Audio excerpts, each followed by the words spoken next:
This video is brought to you by #Score Marketing Division Sufi Guidance Channel। पहले जो लड्डू दम हुआ था ना, एक बार और हुआ था इसके पहले वाले, तो उसमें मम्मा ने ना मतलब साथ वो भी बहुत बड़ा काम हमारे घर हुआ है।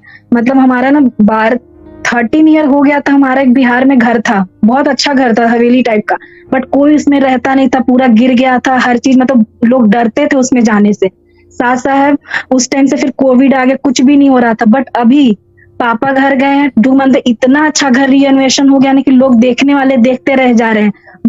और मम्मी लड्डू दम में मांगी थी कि हमारे घर को फिर से पहले जैसा बना दे, बहुत अच्छा, और बहुत अच्छा बन गया साथ साहब ये सब लड्डू दम की वजह से। काम तो सबके होते हैं, काम का वो है। और लड्डू शहजाद भाई यार लड्डू दम ले रही है, ये भी ठीक है ना।